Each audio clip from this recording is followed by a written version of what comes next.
Olá, meus amados, graça e paz. Passando aqui bem rapidinho da parte do Eterno para deixar um recadinho do coração dele ao teu coração.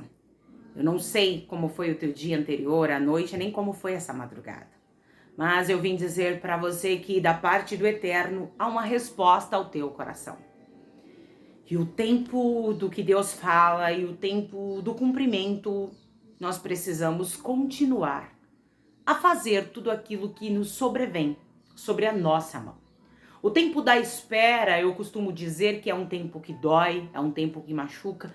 Não, eu não falo isso porque eu falo isso com propriedade. O tempo que eu tenho esperado em Deus, o novo dele, eu tenho feito as minhas obrigações diárias. Mas isso não me isenta daquela dor, não me isenta de um peso que muitas vezes nós olhamos para dentro de nós mesmos e falamos: será que eu estou no caminho certo? Será que foi Deus mesmo que me chamou? Será que eu estou aqui para preencher só um protocolo humano? Será que eu estou aqui porque ninguém tinha o que fazer e me convidou? Não é assim que a gente se sente? A gente fica meio que perturbado dentro de nós mesmos, sem saber de fato o que o Pai tem para nós. É difícil vivermos assim, mas é possível passarmos por tudo isso. Faço-me lembrar de Davi. Davi, o menor da casa, o caçula. Davi cuidava das malhadas, das ovelhas. Essa era a obrigação do caçula. O caçula fazia isso. Tem coisas que é para nós e outra pessoa não pode fazer. Só que isso a gente não vai fazer de qualquer jeito. Tem muita gente que ora pela casa, busca pela casa. Só que nós não vamos buscar de qualquer jeito. Nós não vamos orar ao Deus de Israel de qualquer jeito. Não, nós não queremos uma vida realizada em Deus para andarmos de qualquer jeito. Você não quer o teu casamento de qualquer jeito. Ah, mas o casamento do fulano, eu não quero saber. Eu quero que você tenha uma conduta diferenciada do que o teu pai e da tua mãe tiveram. Ah, mas eu não tenho bons exemplos dentro da minha casa. Todo mundo na minha casa separa, não é assim? Eu não quero saber, eu tô falando que você foi chamado para algo diferente. E o teu posicionamento, ele precisa ser diferente. Nascera, então, Davi, filho de Jessé, da linhagem lá daquela mulher que nós falamos num vídeo anterior aí. Raabe. Alguém improvável agora é bisavó de alguém que também na história é improvável. E ele não era improvável para alguém de fora, ele era improvável para alguém de dentro. E quer saber quando nos machuca? É quando o de dentro já não vê nada de novo na gente. Quando o de dentro coloca a nossa fé na balança e olha e fala assim, a fé dele, a fé dela não vai alcançar nada novo. Ele não vai viver uma mudança de vida. Porque o de fora, como dizia a minha falecida mamãe, de fora a gente fecha a porta e deixa ele falar no portão. Agora o de dentro, quando nos acusa, o de dentro, quando olha para nossa fé e dá risada dela, isso corta a gente. Quando alguém olha e fala, olha, eu não sei nem por que ele ora, eu não sei nem por que ela ora ainda por isso. Só que um dia, Deus manda Samuel ungir Davi como rei. O improvável. Eu vim falar para você que essa semana é a semana onde Deus está levantando um libertador dentro de casa. E você tem que entender que você é o libertador. Mas também preciso te dizer que vamos repetir a semana do improvável. Porque até aqui só foi improvável. Deus usou os improváveis. Jesus era improvável. Jesus ser o Messias. Jesus ser o libertador da nação, ele não viera de uma linhagem, nascera num palácio, pelo contrário, ele nasceu de uma menininha, virgem, uma mocinha, que não tinha um palácio, não tinha belas roupas, mas tinha presença. E eu vim dizer para você que Davi tinha presença. A presença transforma, a presença restaura. A presença, ela faz o improvável acontecer. Que presença é essa? Do Pai, do Filho e do Espírito Santo da verdade. No capítulo 16 de 1 Samuel, aquele homem mesmo, que sua mãe lhe fizera um voto Fez um voto no altar dizendo, olha, que se o Senhor me der um varão, um homem, eu entrego no teu altar. Ela entendeu que a obra de Deus precisava de um socorro. E Deus queria usar a madre daquela mulher para fazer um milagre no improvável. Por que improvável?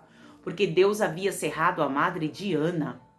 Enquanto Penina gerava, a mulher que foi trazida para dentro da casa de Eucana só para gerar mesmo, ela irritava, a Bíblia diz que ela irritava Ana. Só que quando Ana entendeu que era o tempo de viver algo novo, ela fez um voto. Faça um voto a Deus. Fala, Pai, esse é um voto que eu apresento no teu altar. O Senhor realizando isso, eu vou contar para todo mundo o que o Senhor realizou, que o Senhor restaurou a minha vida em todas as áreas que você está precisando, apresenta ao Senhor. Conta o teu testemunho, faça um voto com Deus. Faça uma prova com Ele, eu quero ver se Ele vai te deixar desamparado, enganado nessa situação. Não vai. Alguém pode estar querendo te enganar, passar perna em você, mas olha, o nosso Deus, ele não tem pálpebras não, viu? Ele não fica piscando igual você, eu parecendo pisca-pisca, não. Nossos olhos, os olhos do Senhor estão sobre todos os olhos, onde o meu olho, o teu olho não chega, o olho dele chega. E Davi começa uma mudança de vida. Olha só. Então disse o Senhor a Samuel, até quando terás dó de Saul, havendo eu o rejeitado? Para que não reine sobre Israel. Enche o teu vaso de azeite e vem enviar-te a Jessé, o belemita, porque dentre os seus filhos me tenho provido de um rei. Quê? Eu já rejeitei Saul. Não adianta você querer fazer aliança, querer ir para perto quem Deus já rejeitou. Saul tinha, de fato, uma coroa, mas ele, de fato, não tinha presença. Então, prefira ficar com a presença do que aquilo que o mundo te dá. Porque tem irmãos e tem irmãs que estão esquecendo da presença porque querem algo, querem restituição. E a presença se afasta e você fica tão habitolado em cima do milagre que isso tem lhe trazido um peso na alma. E a presença do Senhor se afasta, porque tem gente que, porque não recebeu o milagre no tempo que ele achou que ia receber, ele nem volta na igreja. Só que ele não conseguiu entender que a presença é que faz o milagre acontecer. Ei, você não pegou não? Você vai pegar até o final desse vídeo. Por isso eu peço pra você, não saia do vídeo. Não saia. Vai lavar uma louça? Deixa eu falando aí no teu ouvido, é o Espírito Santo que vai falar. Vai lavar um banheiro? Tá aí dentro do ônibus? Não saia do vídeo. Uma, porque também prejudica o canal, irmãos. O YouTube entende que o produto aí, que o vídeo não é bom. Aí ele não encaminha para outras pessoas que precisam dessa palavra revelada. Porém, olha só. Porém, disse Samuel, como irei eu? Pois ouvindo Saul me matará. Então disse o Senhor, toma uma bezerra das vacas em tuas mãos e dize, vim sacrificar ao Senhor. Ele disse, mas se eu for à casa de Jessé e Saul ficar sabendo, vai mandar arrancar minha cabeça. O Senhor deu uma estratégia. Eu vim falar para você que a semana, Deus tem falado de estratégia. Deus deu estratégia a Eude, Deus deu estratégia a situações para serem libertos, livres, né? Então é isso que Deus está falando para nós. Focar no que ele tem nos dito e não na situação. Samuel começou a ficar preocupado porque ele focou na situação. E Deus já tinha o resultado. Era só seguir os planos de Deus que nada ia dar errado. Olha só. Irmãos, o dar errado não quer dizer que não vai ter levante, não vai ter confusão, não vai ter disse-me-disse no caminho. Mas não dá errado, o final dá certo. Tá? Eu costumo dizer que nem tudo que começa errado, dá errado. Tem gente que não concorda. Mas nem tudo que começa errado, dá errado. Agora, tudo que começa no erro, dá errado. Ué, irmã, tem diferença? Tem. Às vezes, você começou errado fazer uma determinada coisa. Sei lá, você fez um bolo, você começou errado, você inverteu. Só que ali você vai batendo a massa de acordo com o que você vai entendendo, e ela acabou dando certo. Agora, se você começar aquela massa no erro, trocando ingrediente, pede para colocar um fermento, você não coloca, pede para colocar 3 ovos, 4 ovos, você coloca 1, já começou no erro. Você já começou fora da base, não tem como você reverter a situação. Sabe o que eu vou dizer para alguém aqui? Tem gente que quer começar uma nova história em cima da história de alguém. E o pai manda dizer, não vai dar certo. Não vai dar certo. Pode ter começado levantes, pode ter começado errado. Ou seja, você fez planos e agora lhe faltou recursos. Lhe faltou situações, mas você não tirou nada de ninguém, você não fofocou da vida de ninguém, você não mentiu para que essa pessoa saísse do lugar. Sabe por quê, irmão? Tem gente que levanta calúnia contra a gente num lugar pra gente sair. Aí ele acha que ele vai começar a reinar, que ele vai começar a brilhar e o pai diz, não, aí não. Porque aí você começou no erro mesmo. Não é que tava dando errado, é que você fez questão de começar no erro e não vai dar certo. Tem gente que quer construir família e viver felizes para sempre em cima da família dos outros. Querendo roubar os filhos dos outros, o marido dos outros, a esposa dos outros, passando a perna na empresa para poder abrir a própria empresa, fazendo maldade com a própria família para que ele consiga de repente ficar com uma herança. Meu filho, não vai dar certo. Você já começou no erro, começou podre. A tendência é esse negócio feder mais. Essa é a verdade. Essa é a verdade. O Senhor queria tudo com clareza diante de Samuel. Deus não tinha nada, nem Deus não tinha mentira. Só que Deus tinha estratégia. E convidarás a Jessé ao sacrifício, e eu te farei saber o que hás de fazer, e ungir-me-ás a quem eu te disser. Você só faz isso porque lá eu te revelo. Lembra que o Senhor nos falou que ele não faz nada antes de nos anunciar? Então ele disse o quê? Para Jessé, para Samuel. Você convida Jessé para um sacrifício. E quando estiver ocorrendo isso, eu vou te revelar, vou desenrolar o rodo. Olha que palavra muito forte essa palavra para esse dia de hoje. Deus iria desenrolar um rolo na vida de Davi. Só que Deus não tinha dado nome ainda. Eu vim dizer para você que Deus vai desenrolar algo na tua vida. Só que Deus não deu nome ainda. Só que vai acontecer. Só que Deus não vai dar nome porque senão as pessoas atrapalham. Então é melhor Deus ir fazendo no meio do caminho e você vai entender. Fez, pois, Samuel o que dissera o Senhor e veio a Belém. Então os anciões da cidade saíram ao encontro, tremendo, e disseram, de paz é tua vinda? Eles ficaram preocupados. Gente, por que Samuel tá aqui? O profeta. Ele é profeta, ele é juiz e ele é um sacerdote. Se ele veio aqui, alguma coisa... será que Deus veio entregar algum recado que vai fulminar alguém? Então eles ficaram tremendo e perguntaram para Samuel, olha, a tua vinda aqui é de paz? E disse ele, é de paz, vim sacrificar ao Senhor, santificai-vos e vinde comigo ao sacrifício. Santificou ele a Jessé, seus filhos, e os convidou ao sacrifício. Sucedeu que entrando eles, viu a Eliabe e disse, certamente, está perante o Senhor ungido. Quando ele olhou Eliabe, um homem robusto, um homem forte, um homem de guerra, aí Samuel falou, olha, aí está o novo ungido. Tem gente que, quando olha para você, ele fala assim, jamais essa daí vai ser dona daquela loja. Jamais o ministério dele vai romper nos quatro cantos da terra. Jamais a vida sentimental dela vai vir alguém para honrá-la. Alguém que vai cuidar dela, dele, como uma joia rara mesmo. E Deus manda dizer para alguém assim, tem gente que vê aparência, mas eu não vejo aparência, eu vejo, coraçãozinho. Ai, essa doeu, hein, na cabeça do inimigo. É para rachar o coco do inimigo mesmo.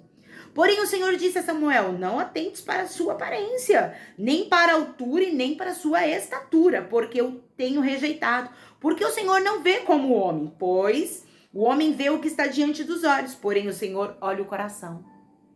Às vezes tem as irmãzinhas que entram aí e elas ficam me xingando de Jezabel por causa de um batom vermelho, uma unha vermelha, né?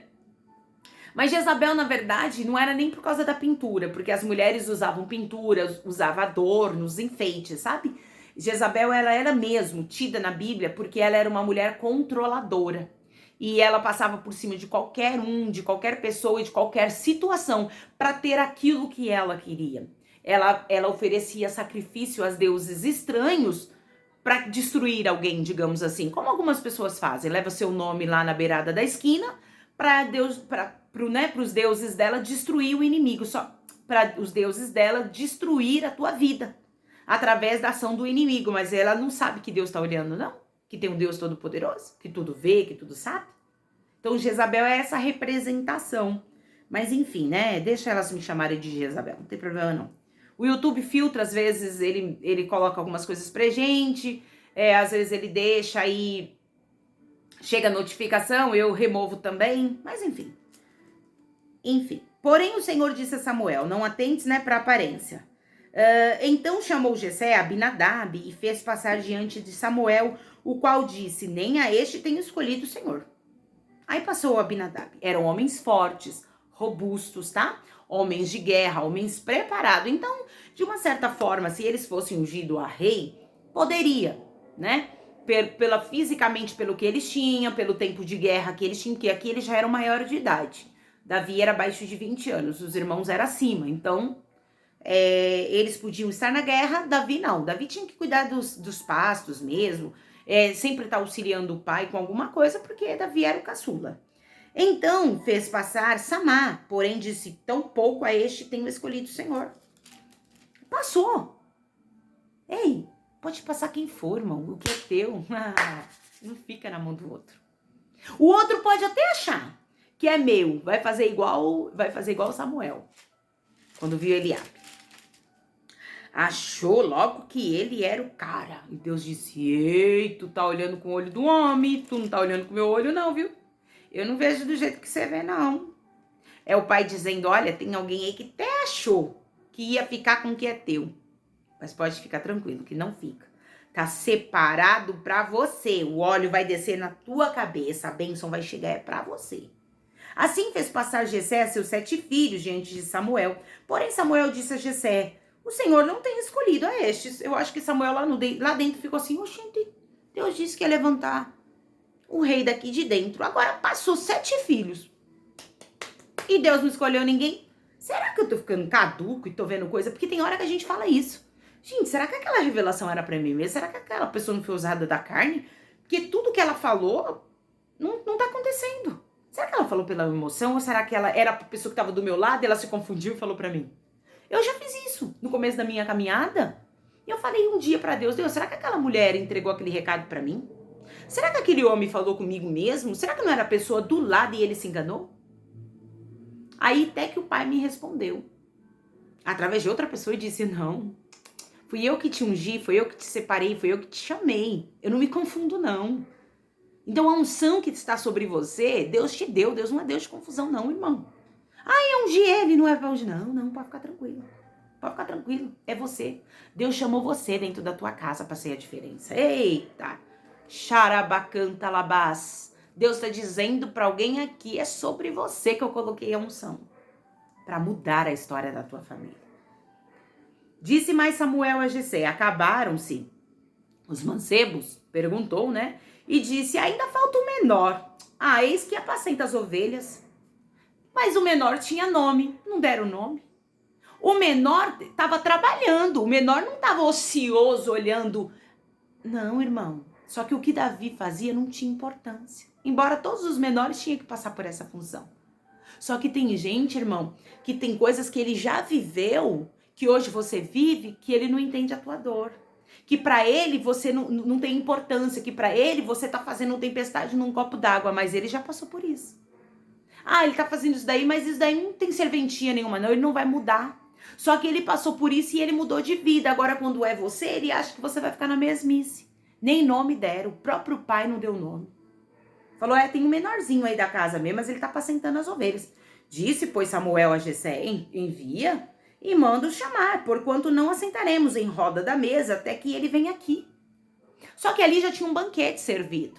E os irmãos de Davi, de fato, é fato, eles comiam antes de Davi. Tudo eles faziam antes de Davi. Eles não esperavam Davi para almoçar. Eles não esperavam Davi para festejar. Tem gente que é assim. Ele não te espera para nada. Você nunca tá incluso. Isso até entristece teu coração. Claro que entristece. Só que o pai manda dizer, é que tem coisa que eu nem deixo você chegar, porque a mesa tá preparada. Aí ninguém senta antes de você. Ninguém senta, irmão. Ninguém chega, irmão. Ninguém realiza nada antes de Deus realizar isso na tua vida. Aí Samuel disse, olha, ninguém vai sentar na roda dessa mesa aqui até esse tal chegar. Eu vim dizer para você que o banquete que tá preparado só vai ser repartido com os teus quando você estiver na posição. Quando você estiver na posição de receber.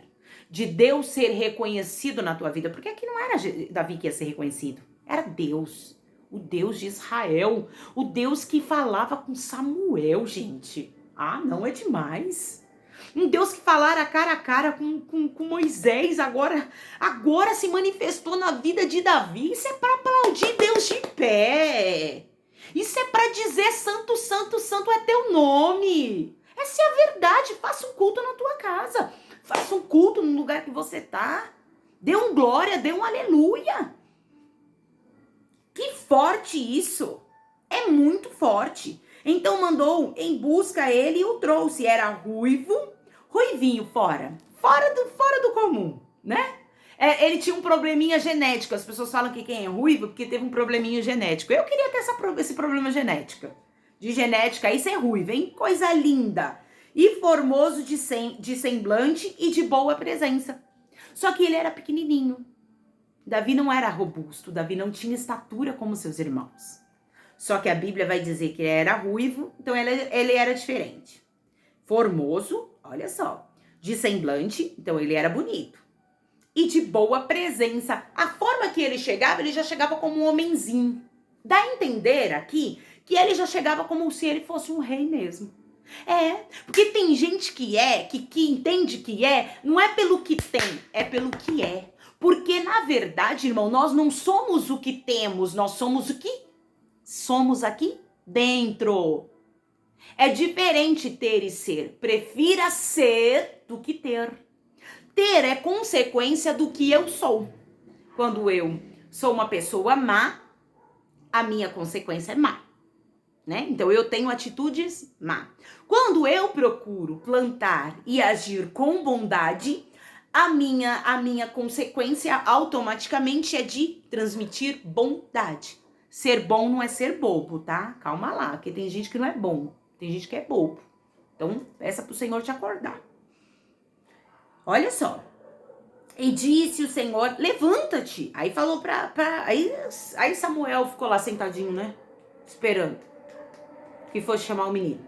Já tava cansado, perguntando, não tô entendendo o que Deus mandou aqui não. Já passou tudo isso de homem grande. Agora manda chamar o menor lá no pasto. Eu acho que Samuel ficou dentro da casa lá de Jessé pensando, gente, eu preciso voltar lá e perguntar pra Deus, porque eu tô meio bobinho com esse trem aqui. Acho que não tô entendendo, porque tem hora que a gente fala isso pra Deus. Acho que eu não tô entendendo a revelação da palavra, não. A gente fala isso. Olha só. Levanta-te e unjo, porque este mesmo é. Aí Deus já falou pra Jessé, ó, levanta logo aí, unge esse menino, porque é ele, Mas com tudo isso de gente importante, gente grande, homens de guerra, homens que sabem, homens que homens que estão na guerra há muito tempo, o Senhor vem escolher o menor que fica cuidando de malhada? Me ajuda aí. É Deus dizendo pra você, foi você mesmo que eu escolhi. Talvez na tua casa todo mundo tem. Talvez na tua casa financeiramente todo mundo, é ótimo. Academicamente dá até vergonha da gente chegar perto, porque são homens de grandes doutorados, pessoas de posses. Só que a questão é que o ter para Deus não é a mesma coisa que ser para Deus. Ninguém se aproxima de Deus pelo que tem, tá? Se aproxima de Deus pelo que é. E Davi sabia. Ser em Deus. E não ter em Deus. Porque Davi não cuidava das malhadas para ganhar algo. Era a função dele. E ele fazia isso com cuidado. Ele era um servo diligente. Eu vim dizer para você que o que Deus colocou na palma da tua mão, ele tem visto o cuidado que você tem tido. É o cuidado com o teu casamento, com os teus filhos, com a tua finança, com o teu ministério, tudo que o Senhor tem entregado a você. Então Samuel tomou o vaso do azeite e ungiu no meio de seus irmãos. E desde aquele dia em diante o Espírito do Senhor se apoderou de Davi. Então Samuel se levantou e tornou a Ramá. Saul é atormentado pelo espírito maligno. O Espírito não trabalha mais, o Espírito Santo não habita mais, não trabalha mais na vida de Saul. Quando o Espírito Santo sai da vida de Saul, o espírito maligno, por isso que eu falo para você, a presença de Deus é o que importa para mim e para você. Porque quando o Espírito Santo sair de nós, o diabo com sua cacarecada, ele nos atormenta. Só que Davi tinha entre 14 e 15 anos, era só um menino. E ele precisava passar por um processo. E eu vim dizer para você que foram anos até Davi chegar na posição de rei. Então você precisa entender que se com 13 ele foi ungido, seria só daqui 17 anos, só com 30. Tem coisa na minha e na tua vida que Deus vai nos revelar hoje, mas leva tempo para concretizar. Só que isso não quer dizer que a gente não vai fazer nada. A gente vai esperar o tempo do cumprimento da palavra de Deus sobre nós. Enquanto isso, a gente vai continuar cuidando daquilo que está na nossa mão. Davi voltou a cuidar das malhadas. Só que agora Davi era ungido. Mas como que Davi era ungido cuidando de malhada? Talvez alguém que soube que ele era ungido possa ter falado assim, ué, mas Samuel não foi na tua casa te ungir? E você veio cuidar de malhadas? Você não é dono de uma grande promessa dizendo que você é o rei? O futuro rei de Israel? O segundo rei, porque Saul foi o primeiro. Samuel havia ungido Saul porque o povo queria um rei. O povo insistia. Tem hora que Deus nos permite entregar na palma da nossa mão aquilo que a gente pede para ele. Só para ele provar para mim e para você, porque ele não precisa provar nada para ele, porque ele sabe de tudo. Que nós não estávamos preparados ou que de fato não era o que ele queria para nós. Aí a gente vai lá e quebra a cara. Como Israel quebrou a cara com Saul. E como o próprio Saul quebrou a cara. Você entende o que o Espírito Santo está dizendo para mim e para você? Que o fato de Davi receber uma grande promessa não isentou do tempo do processo. Ele continuou cuidando de malhada. Talvez Deus fez uma promessa linda na tua vida e a tua família sabe da tua promessa. O irmão da igreja ouviu. E agora te pergunto, mas Deus não disse que ia restaurar a tua família? Deus não disse que ia te soprar, que você ia ser uma grande levita dos quatro cantos, que o teu ministério ia romper, que você ia ser, que o seu pastorado, né? Que ia romper. E por que você não sai dessa fita? Porque existe um tempo do processo. E o tempo do processo é necessário para que você e eu cresçamos no processo. Não é o outro que vai crescer. Não é o outro que vai se arrepender. Somos nós que precisamos estar alicerçados com os planos de Deus. Então o processo é para nós, não é para o outro. Por isso é importante a gente não querer pegar a nossa dor, o nosso processo, a nossa prova e imputar às vezes em cima do teu marido. Porque às vezes Deus está quebrando você, mulher. E você está querendo pegar essa responsabilidade que Deus te deu e colocar no teu esposo. O teu esposo, Deus colocou sobre ele um sacerdócio, uma autoridade, e ele quer pegar essa autoridade que Deus deu a ele e quer imputar em você, mulher. Não vai dar certo. Deus nos dá as coisas segundo aquilo que ele quer trabalhar em nós e o nosso posicionamento.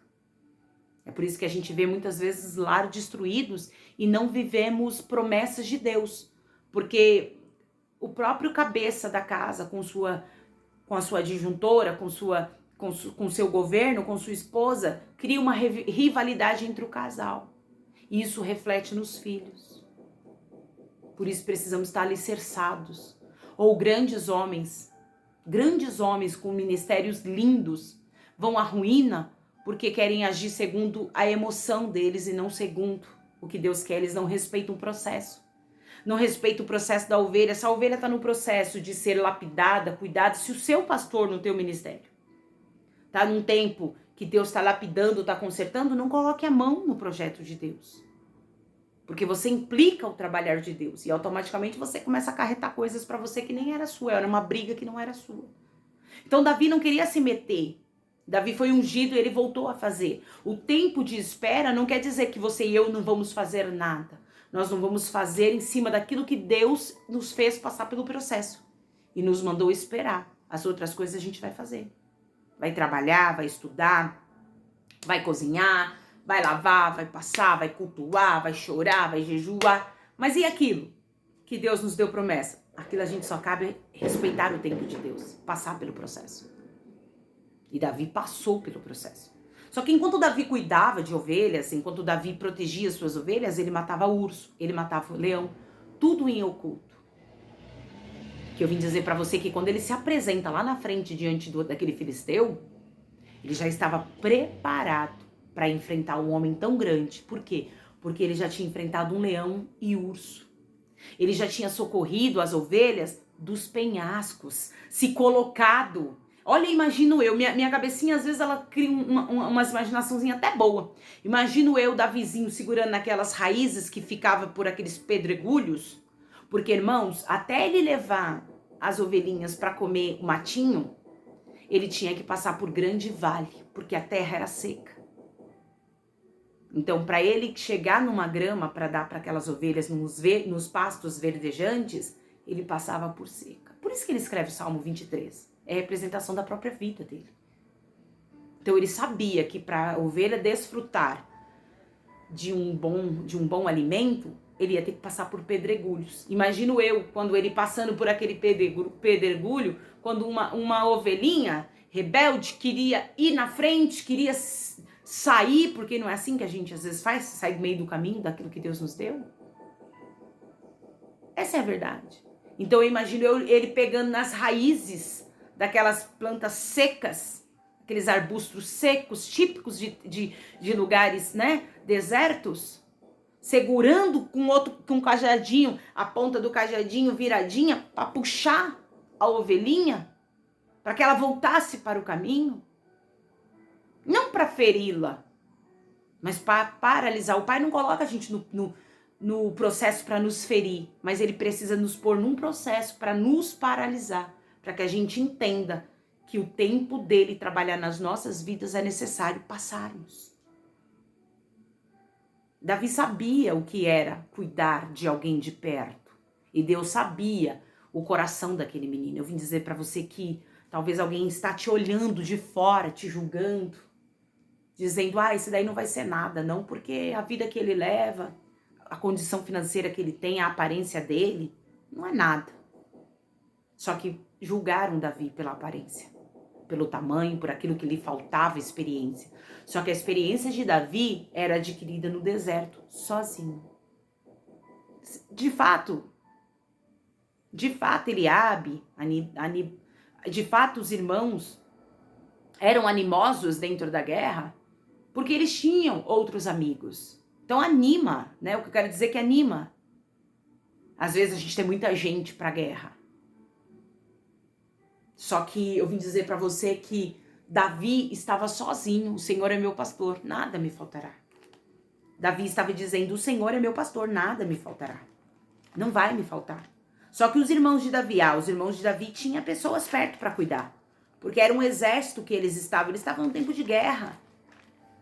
E eles tinham com quem ficar.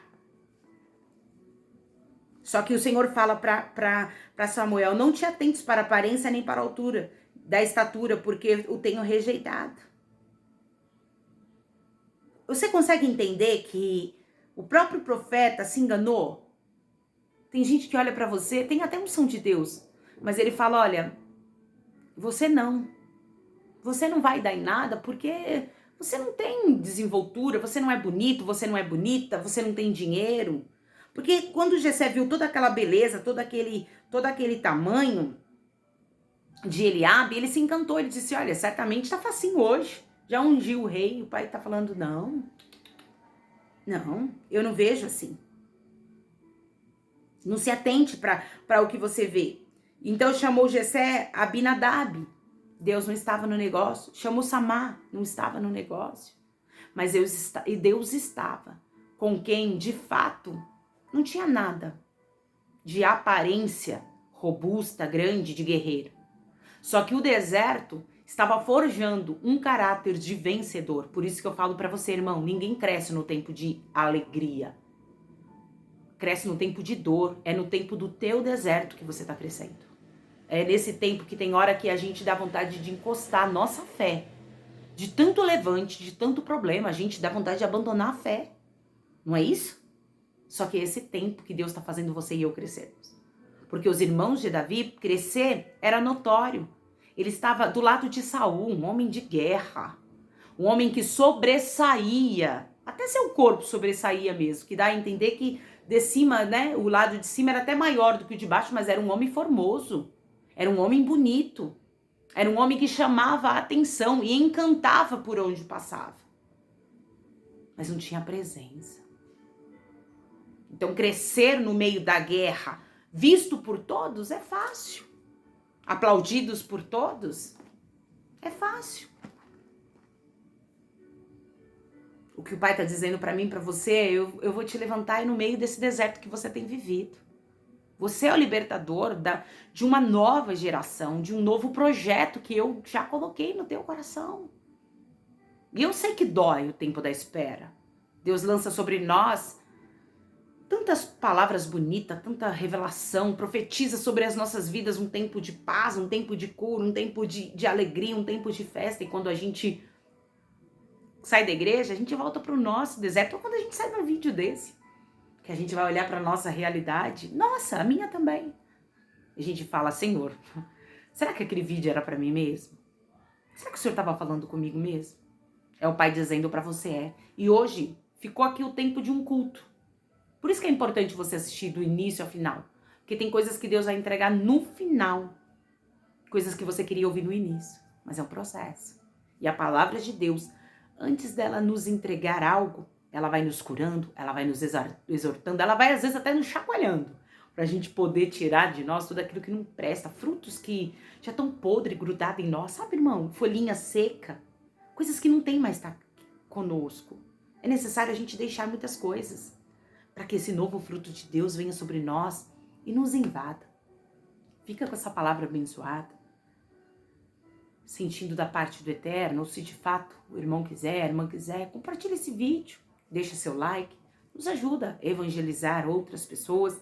Quero agradecer aos irmãos que têm nos ajudado, têm ofertado, têm dizimado, têm feito voto, nos ajudado com compra de cestas básicas, raçãozinha para pet. E nos ajudado também a fazer a obra por aí, né? Custeado, essa é a verdade. Ajuda para nós chegarmos em outras vidas. Enquanto você tem nos abençoado aqui desse lado, eu sei que Deus tem te abençoado aí. E você pode ficar tranquilo. A tua vitória, é a minha vitória. A tua alegria, ela é a minha alegria. Tem muita coisa boa chegando no meio disso tudo que você tem passado. Somente creia.